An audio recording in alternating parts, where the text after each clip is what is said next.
السلام عليكم يا فنديه. لو انت معاك من مليون لمليون 300 وعايز تشتري عربيه في الفئه السعريه دي فربنا يكون في عونك. انت عندك اكتر من 25 عربيه تختار ما بينهم. انت حتى لو استقريت ان انت عايز تشتري عربيه شيري تيجو فانت عندك 5 عربيات شيري تيجو تختار ما بينهم. عندك الشيري تيجو 4 والشيري تيجو 7 والشيري تيجو 8 والشيري تيجو 7 برو والشيري تيجو 8 برو. فالسؤال المهم جدا بقى، انت لو راجل بسيط جدا عايز تشتري عربيه عائليه، عايز تشتري عربيه اداء كويس، عايز تشتري عربيه فيها امان كويس، ايا كان متطلباتك ايه، تشتري ايه في كل الهيصه بتاعه الفئه السعريه دي؟ فالنهارده هنتكلم عن واحده من العربيات دي وهي الشيري تيجو 7 برو. تشتريها ليه؟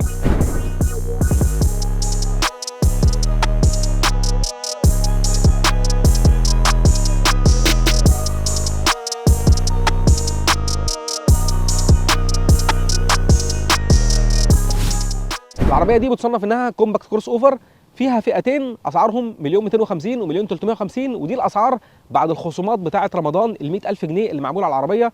فلو انت بتفكر في العربيه حاول يبقى قرارك سريع في رمضان عشان تستغل ال 100,000 جنيه الخصم بتوعها دول. ولو عايز تعرف الفروق ما بين المواصفات في الفئتين او تحديثات الاسعار في رمضان او بعد رمضان ممكن تبص على اللينك بتاع الموقع هتلاقي عشان تعرف منه كل التحديثات اللي بتحصل في الاسعار. ولو اشتريت العربيه دي او اي عربيه ثانيه وعايز تحمي الدهان بتاعها وتخليه يحافظ على اللمعان والرونق بتاعه وتحميه من خدوش الطريق ومشاكل الناس والحاجات دي كلها، ممكن تبص على اللينك تحت على كاربرجين وتعرف عندهم اكتر عن افلام الحمايه.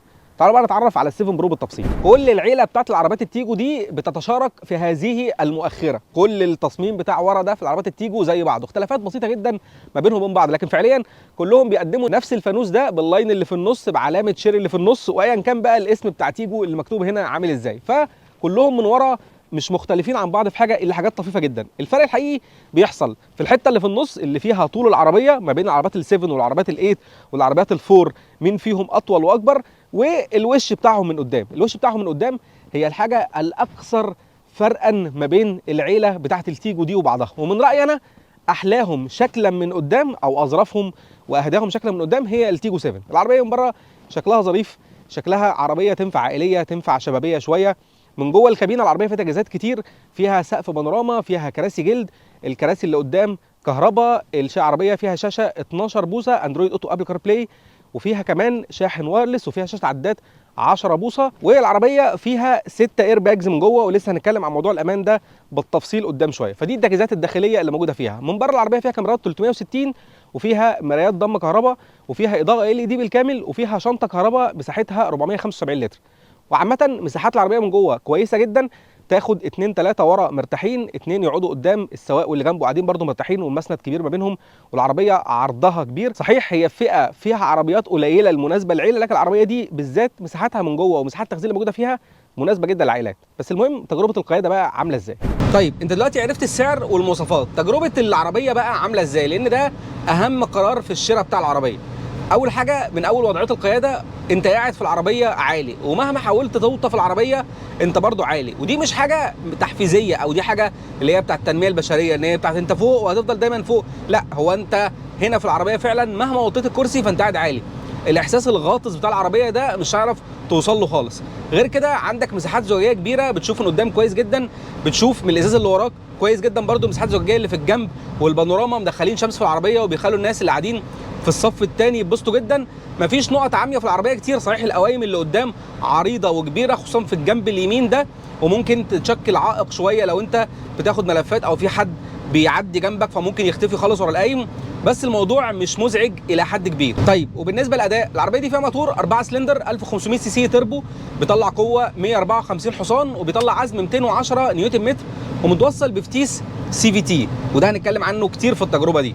العربيه ارقام التسارع الرسميه بتاعتها من 0 ل 100 كيلو في حوالي 9 ثواني ونص، والحقيقه ان التجربه الواقعيه مش بعيده خالص عن الرقم ده، وهحط لكم التجربه الواقعيه على الشاشه بالرقم اللي احنا عملناه واقعيا بعيدا عن الارقام الرسميه. وانا هبدا كلامي في التجربه دي عن الفتيس مش الموتور. الفتيس السي في تي ده واحد من اكتر الفتايس اللي عليها جدل، انا واحد من الناس ما بحبوش، وفي ناس تانية كتير ما بيحبوش، وفي ناس بيحبوه عشان النعومه، وخصوصا الصينيين بيموتوا في الفتيس ده. المفروض نظريا يعني ان فتيس السي في تي ده بيديك نعومه وسلاسه عشان ما فيش فيه نقلات، بيوفر في استهلاك البنزين، مفضل للعربيات اللي ادائها قليل او ارقامها قليله، ولكن انا شخصيا وناس كتير ما بنحبش الفتيس ده.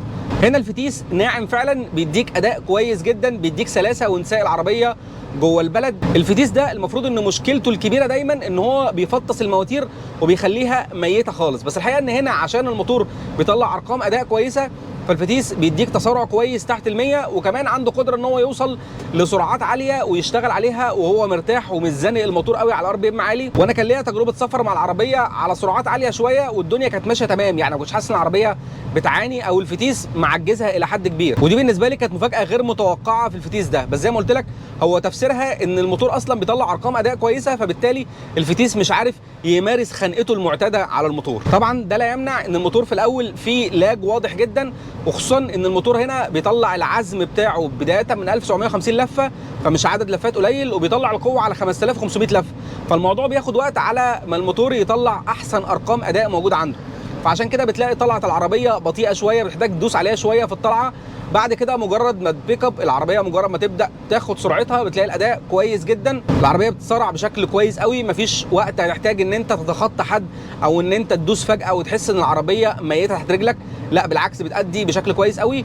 وزي ما قلت لك خصوصا على السرعات العاليه العربيه كمان ادائها مبهر في الحته دي، ودي حاجه انا ما كنتش متوقعها منها. فالاداء مجملا في ال7 برو كويس قوي. لكن بالنسبه لاستهلاك البنزين، فالعربيه استهلاك البنزين بتاعها متوسط، يعني كان بتعمل معايا من 7.5 ل 8.5 لتر كل 100 كيلومتر في مختلف الظروف في السواقه جوه البلد، مش على الطرق السريعه. الطرق السريعه كان الاستهلاك ممكن ينزل عن كده شويه لو انت ماشي على سرعه مظبوطه ما بتجريش بالعربيه، او مثبت سرعه 110 120 والحاجات دي. وانا في ناس كتير بعتت لي رسائل من ملاك العربيه قالوا لي ان الاستهلاك بتاع البنزين معاهم اكتر من الكلام اللي انا بقوله خلال فتره التجربه اللي كنت بجرب فيها العربيه وبنزل لها ستوريز. ودي مناسبه يعني حلوه، ممكن نقول ايه، متابع الستوريز على انستجرام وعلى فيسبوك عشان نشوف الكواليس بتاعه تجارب العربيات قبل ما التجربه بتنزل. وقتها كان الناس بيقولوا لي ان التجارب معاهم او الاستهلاك معاهم بيوصل ل 10 و11 و12 لتر كل 100 كيلومتر. والحقيقه ان انا عايز اقول كلمتين في الحوار ده. انا الاستهلاك بتاعي مشيت الاول فتره او عدد كيلوهات بسواقه هاديه جدا، بسواقه ناعمه جدا في احسن الظروف الممكنه، وكانت العربيه عامله معايا اقل من 7.5 لتر كل 100 كيلو. بعد كده بقيت اسوق سواقه عنيفه شويه، او مش عنيفه، سواقه يعني حد بيدوس، حد رجله تقيله شويه، حد يمشي في زحمه اكتر، كلام من ده. والاستهلاك طلع معايا من 7.5 لغايه 8.4 8.5 في الحدود دي. فده رينج الاستهلاك بتاع الشخص اللي سايق طبيعي او في ظروف عاديه اللي احنا بنقابلها كل يوم في القاهره، اللي هي منها زحمه ومنها طرق ماشيه وحاجات من دي. لو انت الاستهلاك عندك اكبر من كده بشكل ملحوظ زي ما كانت في ناس بتقول لي، يبقى غالبا في مشكله عندك.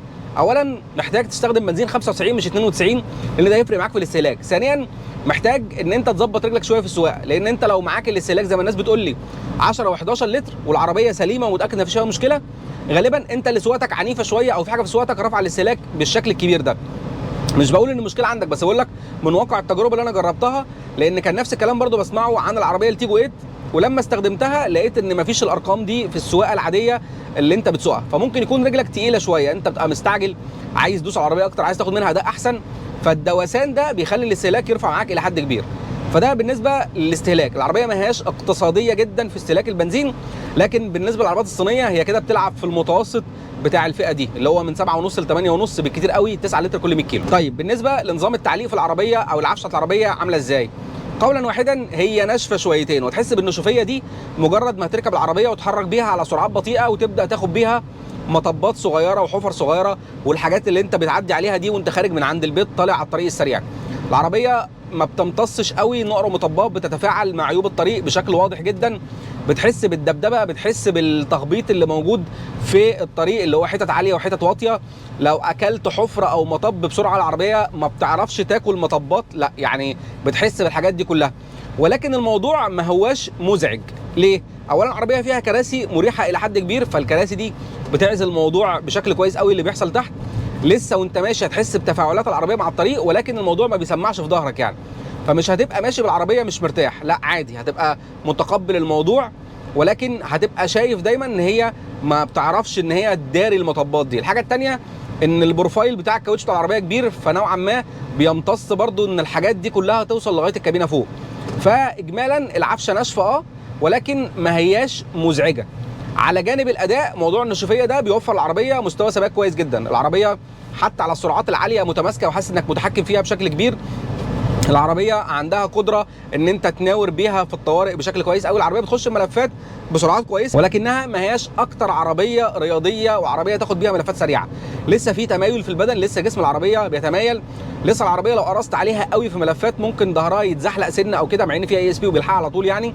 بس ما هياش العربيه اللي معموله هارد كور للسواقه الرياضيه العنيفه، هي العربيه مايله جدا ناحيه العائليه. ولو هنتكلم على الملفات، عندي بقى تعليق على نظام التوجيه اللي موجود في العربيه، الدركسيون بتاع العربيه.